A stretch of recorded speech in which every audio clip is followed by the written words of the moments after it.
Siyempre, number one priority, safety. Hindi ka nanalo ngayon, yun nga lang, tatakbo ka pa rin soon. At walang kinakayang motor na mag-fit dito sa sobrang liit ito para buhatin yung glass. Ang bumubuhat ng bulletproof glass, 3 tao. Tagal sir kasi magpagawa ng bulletproof. Inaabot ko ng 4 months. Uminit pa si sir, isa daw curtain. Ibibigay ba sir ang curtain? Oo, mahal din. So, gusto ko matry mo, gawin ko na freebies. Tapos sir, pag sawa ka na, try mong baril. Aga kuya. Morning. Tayo ngayon, 5 AM club. Dito na tayo showroom, 5 AM. Super aga natin. So, meron tayong client from Ilocos, tama? Sabi sa atin kagabi na i-review yung Fortuner natin. Dito na daw sila, kumakain lang. Dito sir, ang gamit natin, bulletproof glass. Pero wala siyang grado. Yun ang kagandahan sa kanya. Hindi mahihilo si driver. Last year, may mga lumabas na may grado siya, yung maalon. So, hilo si driver. Eto sir, hindi siya nakakahilo. So, parang normal glass lang siya. And then, ang gamit dito sir is 6mm na ballistic plate kay driver. Dito naman, 6mm din. And then dito naman sa likod is 6.5mm. So mas makapal dito sa likodan. So easy open naman siya sir. Ito yung design ng IA armored vehicles namin. Yung gun port Taguna. Hindi na siya nakikita dito. Mas malinis na siya tignan. Ito sir, if ever na talagang hinahabol kayo, kunyari merong mga pwede kayo makapag-offensive firing. So may gun port dito, tapos may gun port dito. Itong dalawa.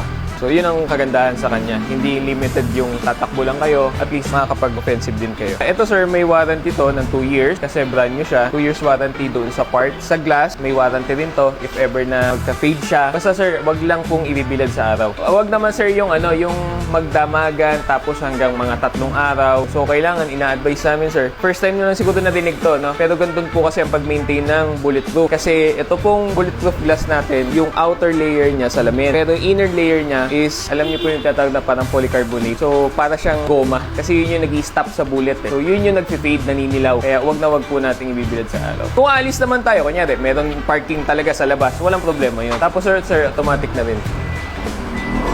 Ayan sir, ano naman, product din namin. Kunyari, marami kayo, convoy. Siyempre, hindi naman lahat naka-bulletproof. So, ito naman, nilalagay po sa pinto. Yun nga lang sir, ang kaya lang po nito is mga pistol lang. Ano ba yan?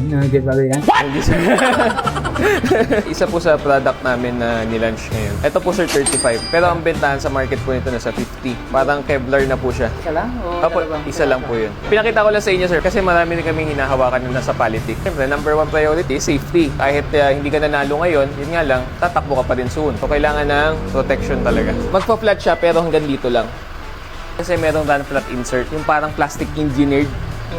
Tapos sir, kung flat naman, yung iba kasi ang ginagawa nila, yung inflator, tapos meron silang nilalagay na tire sealant. O ganun pong ginagawa nila. Lalo na kapag minimal lang naman. Sa mga suspensions natin, ang gamit natin is Dobinson. Pasok siya sir pang mga bulletproof talaga. Hindi na yan matagtag. Ay, hindi sir. Parang LC yan. Ang Fortuner na stock, matagtag. Aminin na natin. Yun nga lang sir, pag nakaganto ka, tapos may weight ka pa, para na siyang LC. Same na same. Kailan pa available to? Ay, nito lang sir, 4 days. Kasi sir, kakalabas lang sa manufacturer. Opo, amoy bago pa po yan. June 10 siya natapos, pero nakuha namin 4 days ago. Lahat po ng mga bulletproof glass, alam natin napakabigat. Pero ako sample doon, sobrang bigat. At walang kinakayang motor na mag-fit dito sa sobrang liit ito para buhatin yung glass. Ang bumubuhat ng bulletproof glass, 3 tao. Kaya sirain po talaga. Kaya hindi namin talaga siya binababa. May maintenance yun sir. Every 6 months, kailangan mong ipa-check yung motor. Yung ibang manufacturer, wala na to, meron to. Yung iba naman, meron ito, wala nito. So, sa akin, kinombine ko. Ang ginagawa kasi namin, sir, pag nagpapagawa kami, break-in period muna. Hindi pa naka-break-in, brand yung brand nyo, tapos bulletproof mo. Merong scientific din na diskarte para doon. Talagang kailangan muna siya i-break-in, sir. Tagal, sir, kasi magpagawa ng bulletproof. Kung sa quality talaga, inaabot ko ng 4 months. What? Sa backup ko. What? Uminit pa si sir, isa daw curtain. Ibibigay ba sir ang curtain? Oo, mahal din. Saan na ba pakuha nga ko yun. Pinakita ko lang kay sir, hinirit yung curtain natin. What? So guys, ito yung hinirit ni Bossing. Ano naman siya, yung split bag politics kayo sir, di ba? Nag-ano kayo nasa labas kayo. Kaya si PA nyo, si bodyguard nyo, yung close-in nyo, laging may dalang parang briefcase. Tapos pag ginanon niya, yung isa, hahaba. Pwede nga kayo pantago na gano'n. Sa ano lang tayo, sa office na lang. Yan lang ang nag-penetrate. 4. Isa, dalawa, tatlo, apat. Ang tumira yung mga kasamahan naming army. Kung okay ba kasi bagong product namin to. So gusto ko matry mo, gawin ko na freebie. Tapos sir, pag sawa ka na, try mong barilin. Yung pistol lang sir, pistol. Para matry natin. Kasi nagganto na kami sir, sa PNP, sa Krami. Okay naman siya. So walang nagpe-penetrate pag pistol. Pag 5.56 mo, bali wala yun. Bali sir, 2M cash. Tapos yung 3.8 check eh.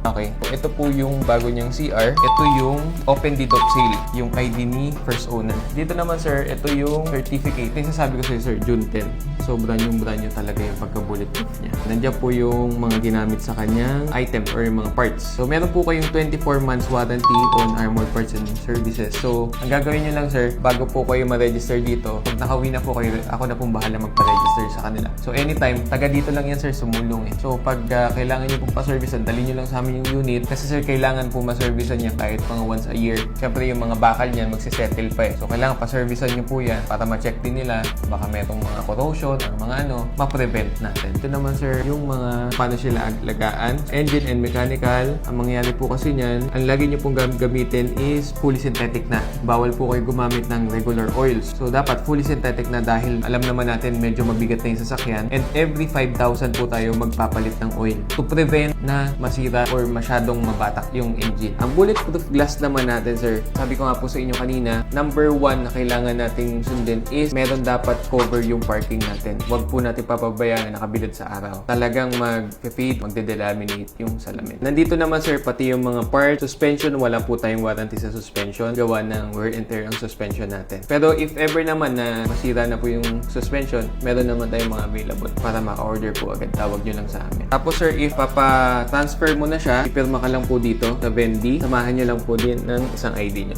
Pag medyo na wala naman kayong time mag-transfer, pwedeng kami na rin. Ibang clients namin na bumibili ng bulletproof, ayaw nilang ipangalan yung sasakyan sa kanila. Number 1, pag binerify po, syempre alam na agad, ay kaya ano to, madali kasi i-verify na ngayon eh. So kayo po, pwede naman kami rin. Wala naman tayong tinatago na.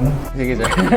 Sige po, sabihan nyo lang po kami kung kami or kayo po. Kasi pag kami po, iiwan nyo po sa akin yung original ORCR. Or gusto nyo dalhin muna, isip-isip muna kung sino kayo po. Para hawak nyo muna po. Taga ano pa sila sir? Taga Ilocos, pakalayo. Sir, pwede kayo mag-ano muna dyan.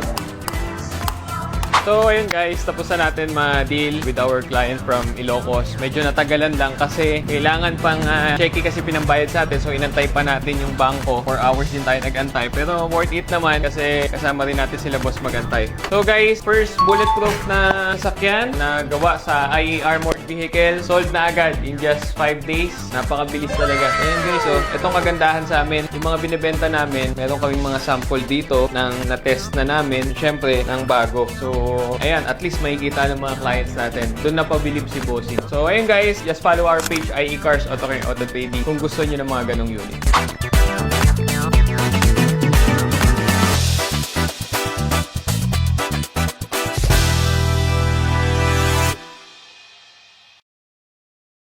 Try to have them apple bottom jeans, boots with the fur, The whole club was looking at her.